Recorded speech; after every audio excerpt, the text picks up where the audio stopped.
Retrouvez Ça va chez vous avec Vogelis, groupe Estoria. Habitez comme vous voulez.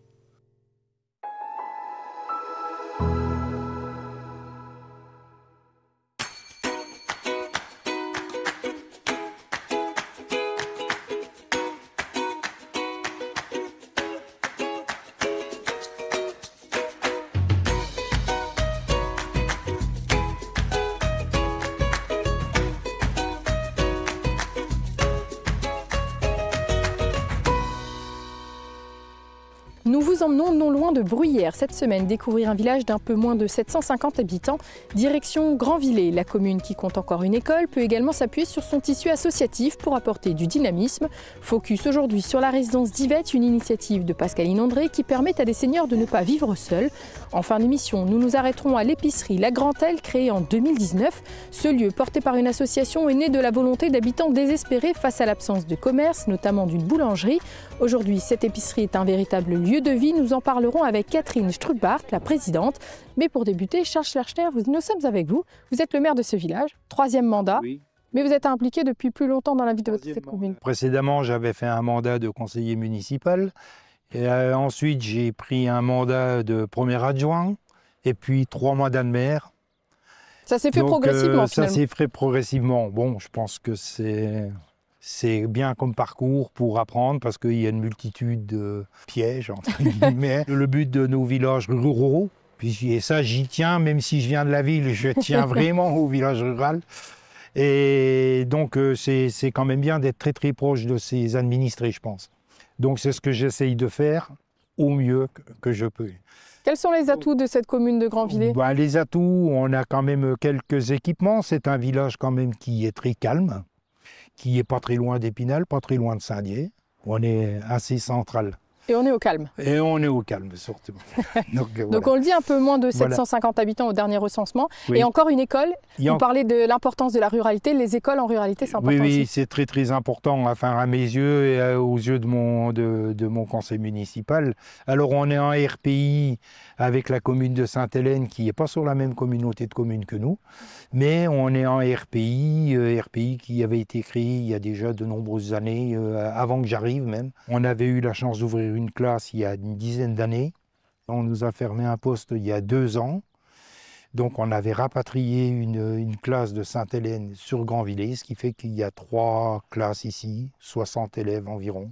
Et un service périscolaire garderie aussi. Et on a un service périscolaire garderie donc, qui a été monté puisqu'on s'était aperçu que c'était une forte demande des parents. Et si on veut conserver nos écoles, donc il faut faire. Et si on veut attirer du monde dans nos villages, forcément, il faut quand même qu'on ait un minimum de structure. Vous parliez d'attirer des personnes, des nouveaux habitants, grâce notamment à cette école et puis à la commune en général, ses atouts. Est-ce qu'on peut encore venir s'installer ici? Est-ce qu'on peut encore habiter à Grandvillers? On peut encore venir s'installer. Il y a encore, pour moi, des terrains constructibles, malgré qu'on est soumis aux décisions d'État. Hein. Là, il y a encore un petit peu. Par contre, dans la rénovation, il n'y a plus grand chose. Enfin, dès qu'il y a un bien à vendre, c'est rapidement que c'est vendu. Ce qui est très bien parce que ça nous a apporté quand même de la jeunesse. Et bon, alors on a nos anciens. C'est important aussi de les avoir. Nos anciens, c'est très très important, qui sont dans un club, une association donc, qui s'appelle le Club des Bons Amis. Et le Club des Bons Amis, aujourd'hui, draine beaucoup de personnes des villages voisins par leur dynamisme. Donc aujourd'hui, dernièrement, la présidente m'avait dit qu'il s'est tourné à 60 adhérents. Autrement, en association, on a une troupe de théâtre. D'ailleurs, j'en profite, ils cherchent des jeunes, je crois. Comme dans beaucoup d'associations. Après, en association, on a une dizaine d'associations, alors peut-être un petit peu plus petites, hein, comme les AFN, qui sont là toujours pour les cérémonies. C'est très important aussi. À vous entendre, on peut dire que ça va chez vous aujourd'hui? Ah ben, ça va très bien. Voilà. Et comme je dis toujours, c'est aussi un village, il fait bon vivre. Et puis C'est important. j'espère que ça va Continuez. rester longtemps comme ça. Un petit mot pour finir, peut-être quelques projets, malgré les budgets qui sont Alors toujours en très projet, serrés. c'est toujours, je pense que je suis comme mes collègues que vous rencontrez, c'est un problème financier. On avait beaucoup fait sur la voirie, on n'a pas fini le programme, donc j'espère que ça continuera. Et rénovation de l'éclairage public, ça c'est les gros projets. Est-ce qu'il y aura un 4e mandat de maire? Je ne pense pas.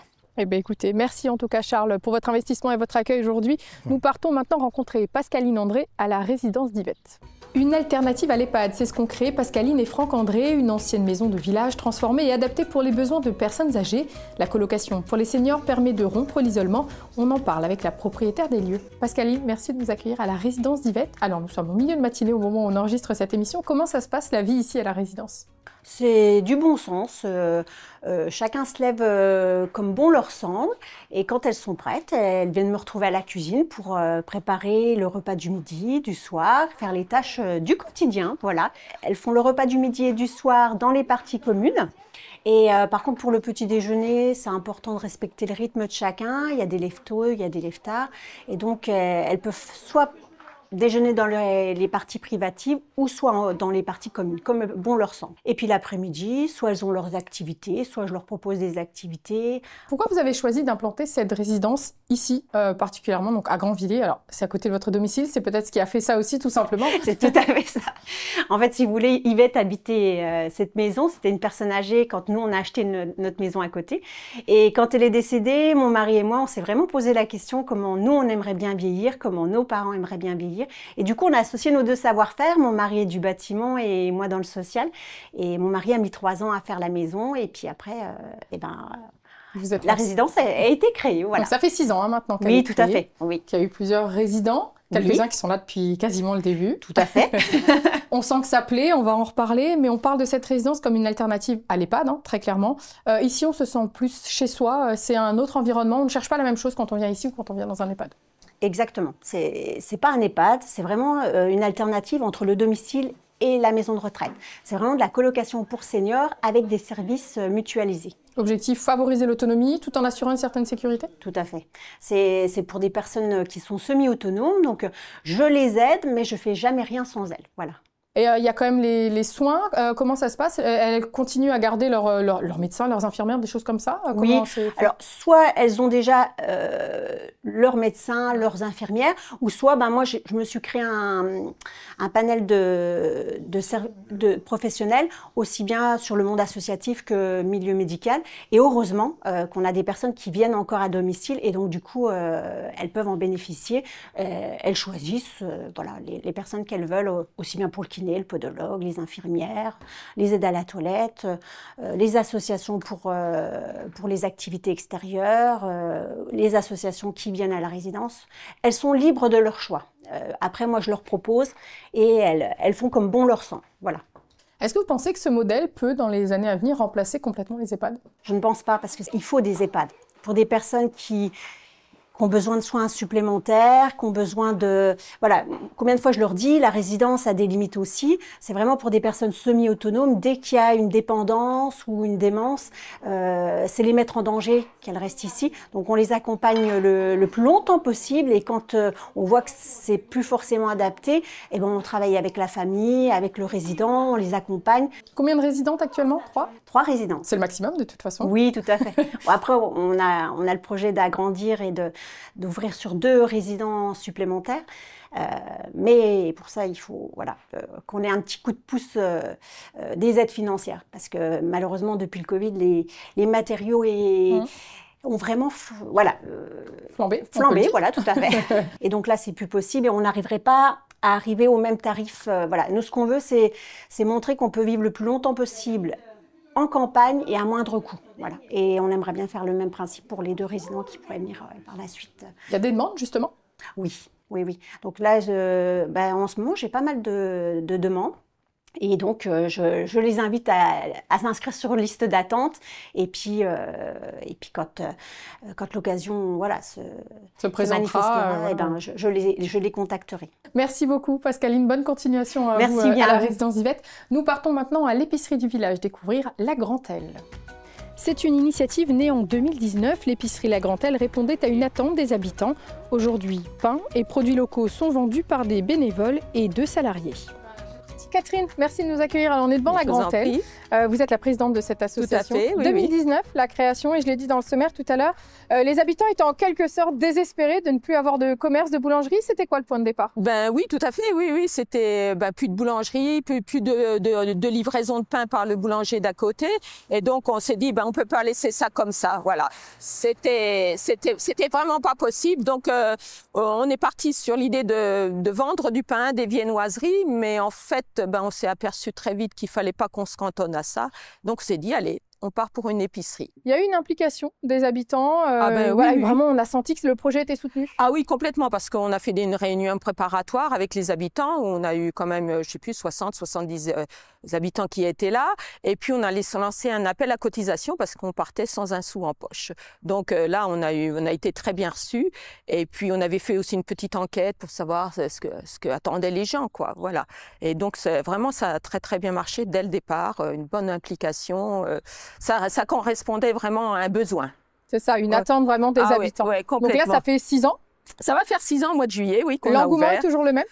Oui, parce qu'on voit toujours des nouveaux clients. Peut-être qu'il y en a qui viennent plus pour une raison ou une autre, mais on voit toujours des nouvelles personnes. Et puis on est passé, au départ, on voyait 25 clients par jour. Actuellement, on est à plus de 50 clients par jour en moyenne. Donc des locaux, des touristes. Et puis des gens des alentours, des gens qui font quand même des kilomètres pour venir chez nous. On a des gens qui vont travailler sur Épinal, qui s'arrêtent, voire qui nous laissent leurs courses, on les laisse au frigo pour qu'ils les reprennent le soir. Voilà, ça arrive de temps en temps. Voilà. Mais vraiment, oui, une population assez large. Oui. Et pour s'occuper de tout ça, en tout cas pour accueillir les clients, donc c'est des bénévoles au départ, et maintenant il y a des salariés. Voilà. Vous avez fait évoluer le modèle par rapport aux besoins? Oui, un peu obligé. De toute façon, on est parti qu'avec les bénévoles parce qu'on n'avait pas les moyens de payer des salariés. Et puis, au bout d'1 an et demi, c'était une évidence, il fallait quand même au moins déjà une salariée. Donc, on a embauché une de nos bénévoles avec qui j'avais monté le projet. Et puis, au bout de 2 ans, on a embauché une autre salariée. Voilà. Alors, elles ne sont pas à temps plein. Elles sont, au départ, elles étaient à mi-temps, puis on a un peu évolué parce que, en fait, il n'y a pas que la vente. C'est ça. Il y a tout. Il faut préparer. Il faut gérer tout, ranger, préparer les commandes, les réceptionner. Et puis, il y a un gros boulot derrière, ce que les gens n'imaginent pas, et puis ce qu'on n'imaginait peut-être pas au départ non plus.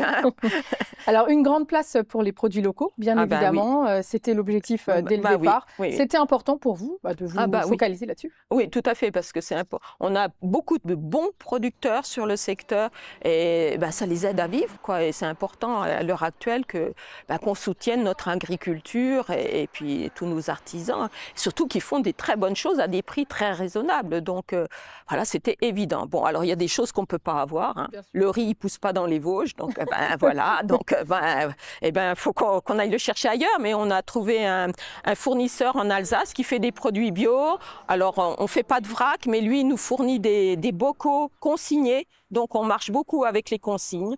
Et donc, c'est quand même bien pour tout, pour la planète, pour les gens, pour tout. Ça représente combien de références aujourd'hui à peu près dans le magasin? On a autour de 700 références dans le magasin. Alors avec, bien sûr, il y a des produits qu'on a qu'au moment des fêtes, type les escargots, le foie gras, des choses comme ça. Mais globalement, oui, autour de 700 références. Donc avec vraiment tout, est-ce qu'on peut venir et faire toutes ces courses, en tout cas alimentaires? C'est ça l'idée? Vous pouvez manger, faire un repas d'un bout à l'autre. Il n'y a pas de souci.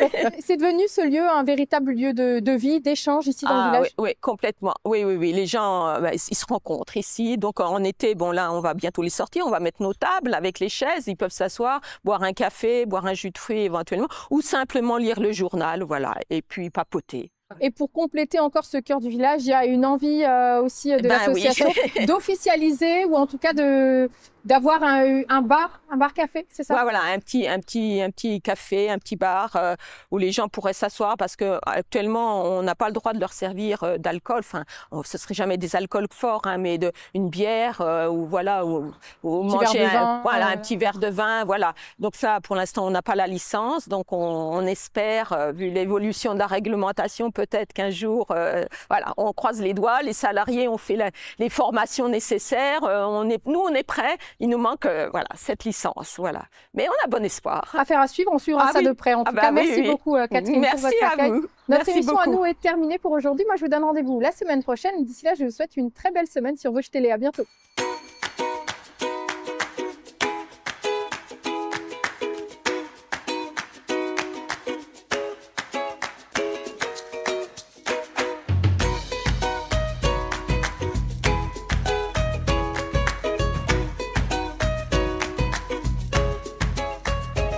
C'est quel âge, Marie-Thérèse?